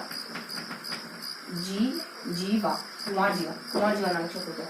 उसके बाद अपन थोड़ा सा और देख लेते कहाँ का आंदोलन होता है। तो अपने कुछ कोटड़ा में मान लो देखो क्या हो गया, अपने यहाँ अपने कुछ जी हो गया, उसके बाद के बी जी के, और मान लो अपने हो गया जी, उसके बाद अपने के डी डी। देखो ये थोड़ा सा जी के डी बुक भी बताओ कि कौन सी बुक पढ़ने वाला हूँ, कौन सी बुक पढ़नी है तो जीके के लिए जीके डी। तो देखो अपना जी से गुजरत वगैरह कैसे अपने कुछ कोटड़ा वगैरह की घटना बताते हैं। कोटड़ा विद्रोह कब होता है, तो अपने कुछ फिर अपने होता है कोटड़ा में, फिर हो जाता है देवपाल में, फिर हो जाता है बांसवाड़ा के शेरपुर और चिल्काई में, हो जाता है। तो ये अपने कोटड़ा में कब होता है, तो अपने 1967 को कोटड़ा में होता है। और उसके बाद अपने देवपाल में कब होता है, 1967 में देवपाल में होता है। ये अपने जो देवपाल नामक स्थान है ना, खेरवाड़ झुंझुनू के बीच में मौजूद है, खेरवाड़ के बीच में मौजूद है।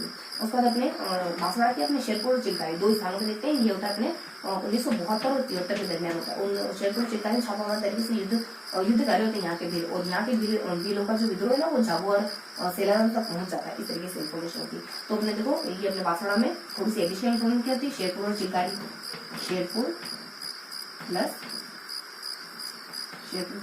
चिल्कारी हो जाता है। और यहाँ के जो भील है ना वो छापामार तरीके से युद्ध कर रहे होते हैं, छापामार और फिर अपने सेलाना और झाबुआ यहाँ तक पहुंच जाती है। इनके युद्ध करने के कारण यहाँ तक विद्रोह चला जाता है भीलों का। इतना सब देखिए अपन, ये अलग अलग स्थानों में भीलों के द्वारा विद्रोह करेंगे, कारण देख लिए, और अलग अलग स्थानों पर भीलों ने कब को विद्रोह करे ये देख लिया हमने, अलग अलग स्थानों में कब विद्रोह करते हैं। थोड़ी सी किसी के बारे में एडिशनल जानकारी होती है ना, उसके बाद देख लेते हैं। उसके बाद लास्ट में देख लेते हैं कि फिर हमने कारण से देख लिया, फिर उपाय कैसे हो, कारण अलग विद्रोह और उपाय। तो उपाय कुछ होता है, समझौता होता है कुछ अपने 26 मार्च 1881 को समझौता हो जाता है। कौन आते हैं 26 मार्च 1881 को समझौता करने के लिए, तो अपने यहाँ थे मामा अमान आते समझौता करवाने के लिए, कि मान जाओ तो मामा अमान सिंह आते थे। उसके बाद अपने लानो करके कुछ आते हैं, लानो गल ये अपने अंग्रेज अधिकारी के नेतृत्व करता होगा, प्रतिनिधि होते हैं। उसके बाद अपने शामल दास आ जाते हैं, शामल ये राजा को रिप्रेजेंट कर रहे होते हैं, शामल दास यानी राजा की तरफ से ये व्यक्ति शामिल होते हैं। और ये अपने कुछ गांव होते हैं बारापाला, तो वहाँ पे अंग्रेजों को 12 पारा, तो वहाँ पे अंग्रेजों को बहुत खदेड़ते हैं पहले, खदेड़ने की बात बता रही ना, उसके बाद होती है समझौते। जब भील भी इनको परेशान करते, ये अंग्रेजों भीलों को खदेड़ते हैं तो भील के छुट्टे लगेगा, तो भील भी इनको परेशान करते हैं। तब जाके सोचते हैं समझौता करना ठीक है, अब हमारा समझौता करना ही ठीक है, हम आपस में समझौता करने यही बेहतर होगा हम दोनों के लिए।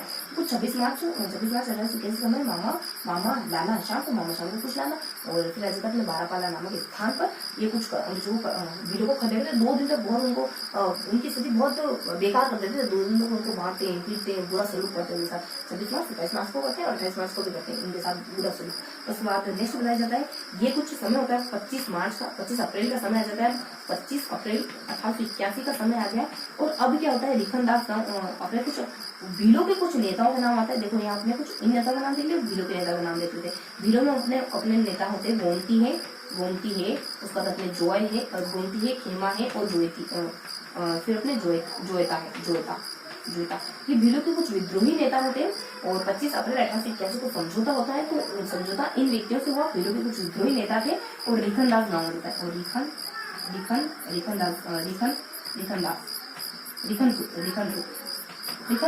रिखनपुर गाँव होता है। तो बेसिकली हुआ यूं कि इस दिनांक को इस गांव में इन सारे विद्रोही नेताओं ने अंग्रेजों को भी घेर लिया। जब ये रिकनपुरा गांव में ऐसे बैठे होते हैं, ये सारे जो व्यक्ति आए ना, ये डेरा डाल के बैठे होते हैं, क्योंकि अब भील भी मुंह तोड़ जवाब दे रहे। तो जब भील मुंह तोड़ जवाब देते हैं तो यहाँ डेरा डाल के बैठे होते, तो यहाँ कुछ 8,000 भील आते और इनको घेर देते। जो इनका हमला करने आए ना, उनको घेर लिया। तो अब क्या करेंगे, इनके पास कोई रास्ता तो है नहीं, तो 8,000 भील इनको घेर लिया, रिकनदास गाँव इनको घेर लिया। अब तब ये सोचते हैं, तब इनमें से श्यामलदास नामक व्यक्ति होते हैं, ये सोचते हैं कि अब हमें समझौता कर लेना चाहिए। तो ये कुछ विद्रोही नेता होते हैं, इनके साथ समझौता होता है, इस दिनांक को समझौता हो जाता है। क्यों हुआ? क्योंकि रिकनपुरा गाँव होता है, तो ये समझौता वाला ये पूरी जो जानकारी है समझौते से जुड़ी हो। कुछ अपने 25 अप्रैल 1881 समझौता हो जाता है, और इनके साथ हो तो गोमती, खेमा और जो ये अपने जो विद्रोही नेता थे इनके साथ होता है, इस गाँव में हो जाता है। बेसिकली कैसे वो पता है, जब श्यामलदास सेठी इन सब में से दिमाग यही लगाते, श्यामलदास सेठी अपने रिकनपुरा गाँव का एक मंदिर का भील और पुजारी मंदिर हो जाता है, जिसका नाम अपने खेमराज कर देता है, उससे बातचीत वगैरह करते हैं और फिर समझौता करते हैं। भील तो नहीं होता है बेसिकली, वो व्यक्ति भील तो नहीं होता है, पुजारी भील तो नहीं होता है, लेकिन उससे बातचीत करते हैं, उसके थ्रू भीलों से बातचीत करते हैं और फिर समझौता करते हैं कुछ अपने 25 अप्रैल के दिन में। तो ये इस बारे में अपन थोड़ा सा इस तरीके से देखते हैं। उसके बाद अपन थोड़ा सा डूंगरपुर को भी, और उसकी कुछ शर्तें भी होती है। यहाँ जब समझौता हुआ तो वो 2-3 शर्तें होती है। ये कहते हैं कि हम जनगणना में तुमको परेशान नहीं करेंगे, जनगणना में तुमको परेशान नहीं करेंगे। दूसरा, तुमसे बरड़ा जो कर है वो तुमसे थोड़ा छूट दे देंगे बरड़ा कर में, और फिर तुम्हें ना तुम्हें माफ वगैरह कर देंगे, जो भी तुमने अभी तक गलतियां वगैरह करी ना। ये कौन कह रहा है? ये अपने अंग्रेजों के प्रतिनिधि कह रहे हैं, और अपने ना महाराणा के प्रतिनिधि इस तरीके की बातचीत कह रहे हैं। क्योंकि जो ब्रिटिश सत्ता की तरफ से है ना, वो कह रहे हैं कि हम तुम जनगणना में परेशान नहीं करेंगे, बरड़ा कर में तुम छूट देंगे, और जो भी तुमने अभी तक गलतियां करी, जो भी हमले वगैरह करे हैं, जो भी नाफरमानी करी है हमारे ऑर्डर की, तो उनको माफ कर देंगे। उसके बाद इनके द्वारा भी कहा जाता है कि हम आंतरिक मामलों में हस्तक्षेप वगैरह नहीं करेंगे, ठीक है, संधि करते हैं, हम हस्तक्षेप नहीं करेंगे। तो ये था हमारा भीला तो बहुत ज्यादा नहीं जाओगे, और थोड़ा सा सिंप्लीफाई करके बताती हूँ। ये कुछ थोड़ा सा ये कारण होते हैं कि नीति होती है, हस्तक्षेप करने लग जाता है, बेरोजगारी कारण होता है, चौकीदारी कर वगैरह, और अपने बोधाई कर वगैरह, ये बेसिक से कारण होते हैं। 20 में अंग्रेज हार जाते हैं, और 20 में अंग्रेज हार जाते हैं, और 23 में अपने यहाँ पे अपने अंग्रेज हार जाते हैं, और यहाँ पे अपने अंग्रेज जीत जाते हैं। अंग्रेजों को सिर्फ अंग्रेजों को लेकर दिखे, तो यहाँ पे अपने बेसिकली अगर भील देखे तो भील जीत गए यहाँ पे, और सेकंड पे भील हार जाते हैं। ये सब कारण देखिए, भील के हम चुप नहीं बैठने वाले, अब तो हम युद्ध करेंगे, आर ये पार करके रहेंगे। तो यहाँ ये मोटिवेट होते हैं बहुत ज्यादा, तो यहाँ पे अपने भील हार जाते हैं, भील जीत जाते हैं। उसके बाद नेक्स्ट अपने समय आता है जब अपने भील हार जाते हैं, मोटिवेशन की कमी होती होगी, कुछ समय बाद मोटिवेशन कम होता है। देखो अधिकम बढ़ा जाता है, आप शुरुआत में कर रहे होते हैं तो थोड़ा सा अपने डिस्टर्बेंस होगा, पर नेवर माइंड, अपन फिर भी कंटिन्यू करेंगे इस चुका है ना। तो यहाँ अपने 1923 का समय होता है। बस इस तरीके से इन्फॉर्मेशन होती वीडियो के बारे में। दिन अपन थोड़ा डूंगरपुर के बारे में, बांसवाड़ा के बारे में, गुजरात के बारे में थोड़ा ध्यान देते हैं कि इन स्थानों पर कब कब भील विद्रोह हुआ है।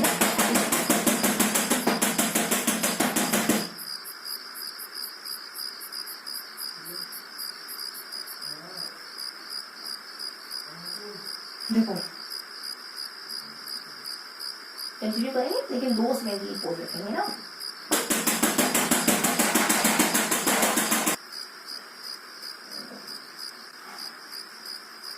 हाँ, तो कहा थे अपन वही से कंटिन्यू करते हैं। देखो इतना जोर से बजाया, इतना जोर से गेट बजाया, मुझे खुलना ही पड़ा। देखो मन तो पूरा था कि नहीं खुलेंगे, लेकिन सामने वाले को भी कुछ इमरजेंसी में काम होता है तो डिस्टर्बेंस होना ही पड़ता है, मतलब डिस्टर्ब होना ही पड़ता है। तो देखो कहीं जाना था उनको भी, तो इस वजह से चलो शुरू करते हैं बिना डिस्टर्ब हुए। मे भी आप बहुत ज़्यादा माइंड नहीं करेंगे और चीज़ों को थोड़ा सा लाइटली लेंगे और पढ़ने पर फोकस करेंगे, ठीक है। तो अपन शुरुआत से नहीं, अपन जहाँ के वहीं से आगे कंटिन्यू करेंगे। जनगणना जाएगा और उसके बाद बस कहाँ थे अपन, हाँ इसको थोड़ा सिंप्लीफाई करके पढ़ने की कोशिश करेंगे अपन।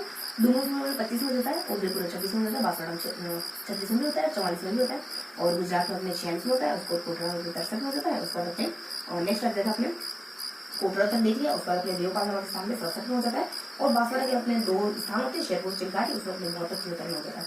बस इतने से इन्फॉर्मेशन देखते हैं, यानी कि ये कुछ स्थान हमने देखे और इन स्थानों पर कब कब भील विद्रोह हुआ, बस इतना सा देखा। 2-3 बार इनको साथ में पढ़ोगे ना तो आसानी से याद हो जाएगा, कोई बड़ी भारी बात नहीं, आसानी से याद हो जाएगी।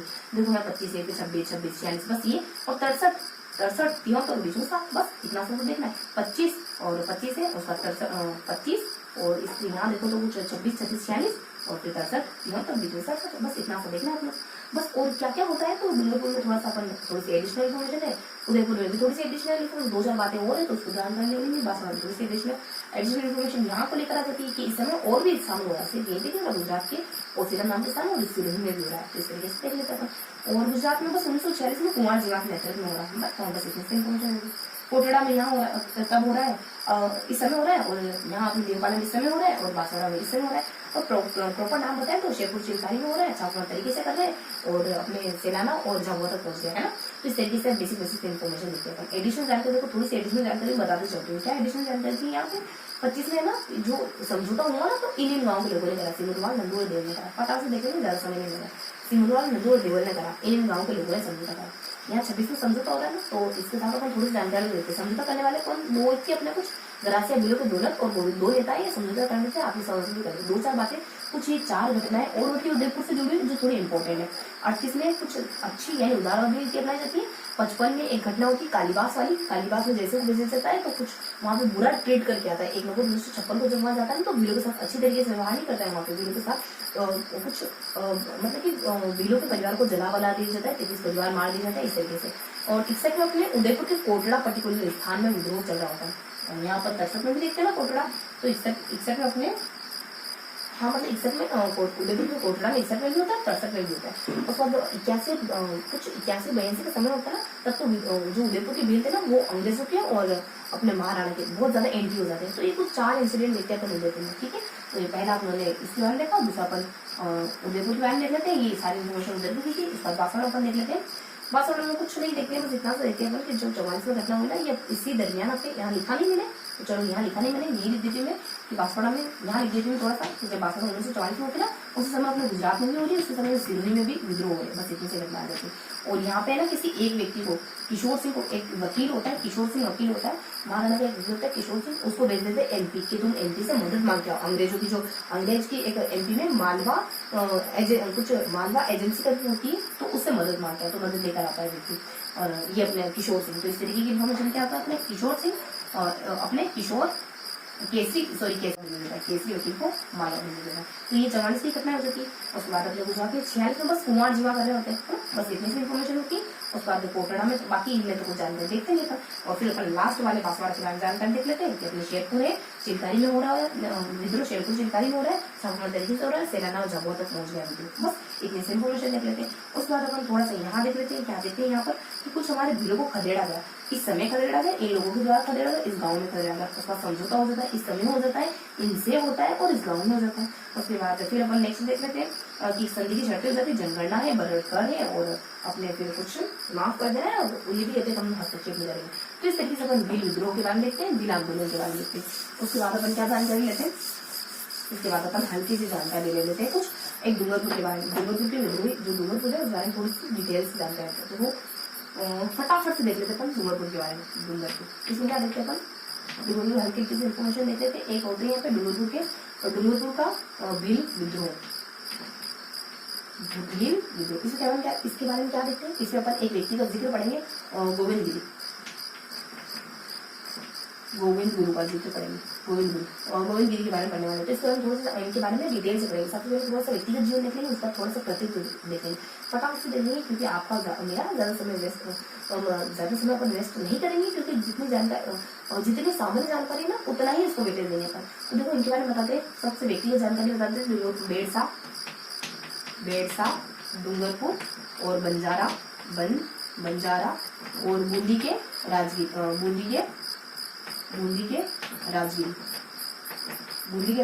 इनके गुरु होते हैं। बस ये इनकी व्यक्तिगत जानकारी। इनका कृतित्व क्या होता है, ये व्यक्तिगत जानकारी देखिए। कृतित्व क्या होता है, कृतित्व होता है भगत पंत से इनका संबंध होता है। फिर ये कुछ 1908 और 1910 इस दरमियान ये गुजरात में रहते हैं।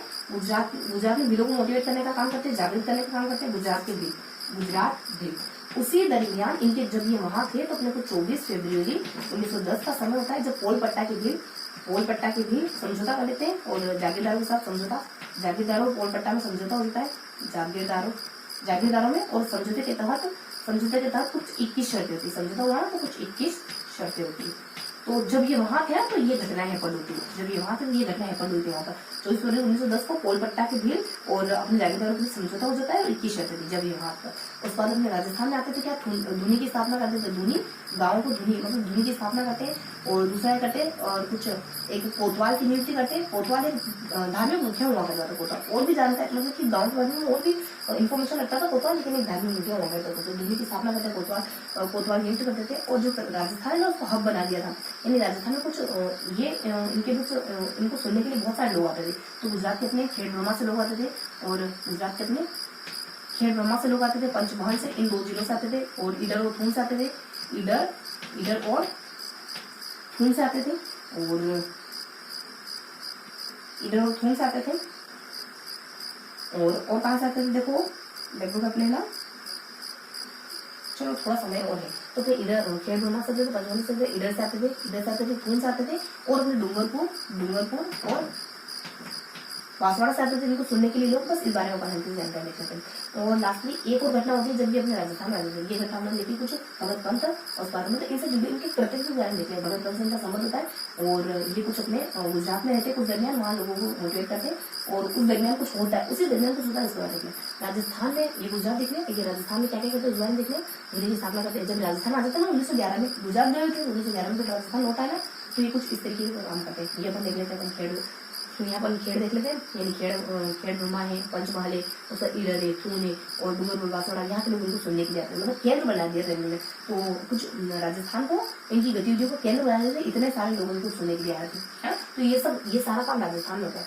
उसके बाद अपने एक घटना हो जाती है अपने 17 नवंबर 1913 की घटना। 17 नवंबर 1913 की घटना हो जाती है अपने। तो वो फटाक से इसलिए देखने अपन क्योंकि ये थोड़ा कॉमन ही है, तो थोड़ा फास्ट देखेंगे।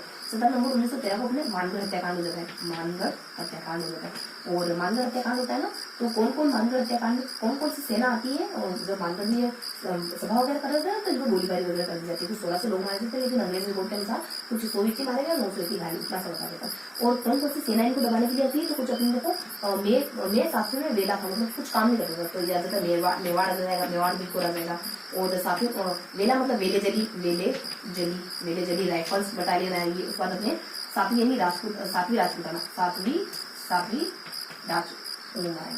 राजपुताना, देखो बारिश का मौसम है, राजपुताना, तो सातवीं राजपुताना इनको दबाने के लिए आते हैं। बेसिकली ऐसा मानते हैं कि 100 मारे गए थे, उसके बाद 900 घायल हो गए थे। और पुंजिया को, एक तो होते हैं पुंजिया और एक होता है भगत, ये गोविंद, इन दोनों को गोविंद गुरु, इन दोनों को गिरफ्तार कर लिया जाता है। गोविंद गुरु को गिरफ्तार कर लिया जाता है। गिरफ्तार करने के बाद गोविंद गुरु को पहले 10 साल पहले आजीवन कारावास दिया था। यही देख लेते हैं, कुछ आजीवन कारावास दिया था, 10 साल की सजा के लिए 7 साल में कारावास कर दिया। लास्ट में इनका समय, अंतिम समय कहाँ बीतता है इनका, तो जालोद यानी जालोद और खेड़ ब्रह्मा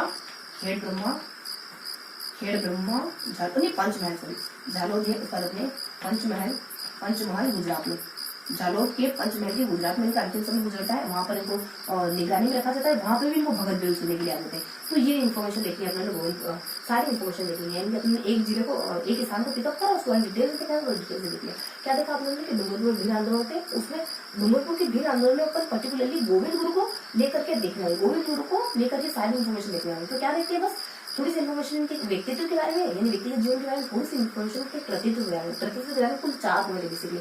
भगत पंत पहला पॉइंट है, उसका दूसरा पॉइंट गुजरात में जाते हैं, तीसरा पॉइंट अपने राजस्थान का है और चौथा पॉइंट अपने मानगढ़ हत्याकांड से जुड़ा है ना। तो देखो अपने गुजरात में जाते हैं भगत पंत से, मतलब कि भगत पंत से इनका संबंध है और 8 से 9 के दरमियान अपने गुजरात में रहते हैं और कुछ करते हैं, मतलब कुछ हैपन होता है वहाँ पे और उसी दरमियान कुछ घटना हैपन गुजरात में होते हैं। उसके बाद राजस्थान में धुनी है, कोतवाल है और फिर अपने धुनी कोतवाल है, उसको केंद्र बना लेते हैं। पहले धुनी की स्थापना करते हैं, कोतवाल की नियुक्ति करते हैं, उसका हब बना लेते हैं क्योंकि इतने सारे लोग यहाँ पे सुनने के लिए आ रहे हैं। तो ये हब बना लिया इन्होंने राजस्थान को अपनी गतिविधियों का। राजस्थान में पर्टिकुलरली इनका जो बेरसा गाँव था, उनको बेरसा लोग क्या थे राजस्थान में 1911 के दरमियान यहाँ थे और 1911 के दरमियान लोग थे, है ना। उसके बाद 1911 के दरमियान लोग करके आते हैं, थोड़ा सा अंडरस्टूड लोग। उसके बाद थोड़ा सा लिख लेते हैं 17 नवंबर 1913 की घटना मानगढ़ में होती है। तो मेवाड़ है, वेलेजली और राजपूतान राइफल जिसको दबाने के लिए आती है, बेसिकली ये सारी सेना होती है इनको दबाने के लिए। तो चौथा क्वेश्चन है। उसके बाद नेक्स्ट देख लेते हैं, कुछ 100 और 900 लोग मारे गए इनकी रिपोर्ट के अनुसार और 900 मारे गए, 900 घायल हुए। उसमें से पूंजिया और गोविंद, ये विशेष मतलब ये व्यक्ति होते हैं, 2 व्यक्ति गिरफ्तार के लिए गए। ये अंतिम समय में जालोद है, पंचमहल है, गुजरात में जाते हैं और नजरबंद इनको रखा जाता है। तो ये कुछ अपना फर्स्ट पॉइंट, उसका अपने सेकंड पॉइंट,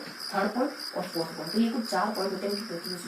तो ये हमने देखा डूंगरपुर के भीड़ आंदोलन के बारे में। अब क्या करेंगे अपन, अब थोड़ा सा अपन अभी क्या करेंगे अपन, थोड़ा सा रिवाइज करेंगे फटाफट से, ज्यादा समय व्यतीत नहीं करेंगे, ज्यादा बहुत बड़ी समय नहीं लेंगे। तो देखो मेरा मन ज्ञान देखते, बिना मन ज्ञान देखते, मेरा मन क्या देखते कि कुछ पहले तो संधि वगैरह कर लेते हैं, फिर कैसे दोनों संधि तोड़ ली और इस तरीके से दोनों में मुठ्ठा मुठ्ठा लड़ाई हो जाती है। तो 18, 19, 20, 21 के दरमियान ऐसा कुछ हो। उसके बाद नेक्स्ट अपन देखते हैं बिना मन ज्ञान कारण देखते हैं, उस पर उपाय मतलब कि जो समझौता होता है लास्ट में जो मैं देखा हूँ, बीच में अपन थोड़ा सा खाली ये देखते हैं कि कब कब और कहाँ भेद विद्रोह हुए हैं, इस बारे में हम जानकारी लेते हैं। कभी डुमरू में, कभी उदयपुर में, कभी बांसवाड़ा में, कभी गुजरात में, कभी अपने कोटड़ा में, कभी कोटड़ा के बाद अपने कुछ एक और कोटड़ा और देवलपाल में, कोटड़ा जाता है उसके बाद अपने देवलपाल में, उसके बाद अपने बांसवाड़ा के शेरपुर चिलकारी होता है। थोड़ी सी किसी किसी के साथ घटनाएं भी उसके बारे में देख लेते हैं, कभी थोड़ी सी हम डुमरू में जुड़ी घटनाएं और थोड़ा सा हम लोग उदयपुर में जुड़ी घटनाएं। हाँ, और इसी के साथ ये पूरा देखेंगे बिल्डू और लास्ट अपन बता देंगे कि जो हमने देखा था ना पूरा बिल्डू। इसके बाद अपन बिल्डू के बाद एक और जानकारी थी कि 1941 में देखो एक जानकारी थी क्या, 1941 में बिलकोर की स्थापना होती है, मेवाड़ बिल कोर की स्थापना हो जाती है और इसकी 2 चौकियों की और खेरवाड़ा और कोटड़ा 2 चौकियां स्थापित करते हैं। कोटड़ा खेरवाड़ा को उससे मुख्यालय बनाया जाता है, बस इतनी से इन्फॉर्मेशन होती है। तो लास्ट में भी आंदोलन भैया उसके बाद लास्ट में ये इन्फॉर्मेशन निकले ना। तो कुछ अलग अलग स्थानों में और कब तो करा जाता है वो देखते हैं। किसी के साथ कुछ एडिशनल जानकारी उसके बारे में, थोड़ी सी एडिशनल जानकारी थी उसके बारे में तो देखते थे। लास्ट में कुछ समझौता वगैरह देख रहे थे। ये 25 अप्रैल 1881 को अपने रिखनपुर गाँव में समझौता होता था बेसिकली ना। क्यों हुआ? क्योंकि अंग्रेजों हमारे भील में 8000 भील भी रिखनपुरा जो गाँव होता है वहाँ पर इन अंग्रेज अधिकारियों को जो भी पर हमला करने आए थे उनको घेर लेते। इस वजह से डुमरू का समझौता कर लेते। देन अपन डुमरू को पिकअप करते हैं, जैसे जहाँ जहाँ हुआ ना उनमें से अपन डुमरू को पिकअप करते हैं और डुमरू के बारे में गोविंद गुरु को लेकर थोड़ा सा ज्यादा देखते हैं। मतलब व्यक्तिगत जीवन देखते हैं, प्रतिनिधि जीवन में 4 क्यों देखते हैं, व्यक्तिगत जीवन में कहाँ से बिलोंग करते हैं, कौन जाति के उनके गुरु का नाम देखते हैं। तो ये था हमारा सेशन, मैंने पूरा ओवरव्यू देने की कोशिश करी आपको। आई होप आज का सेशन आपको पसंद आएगा, थोड़ा सा फास्ट मिलेगा। हाँ, तो आई होप आपको आज का सेशन आपको अच्छा लगा होगा, पसंद आएगा। फिर मिलेंगे ऐसे ही किसी अगले वीडियो में, तब तक के लिए जय हिंद।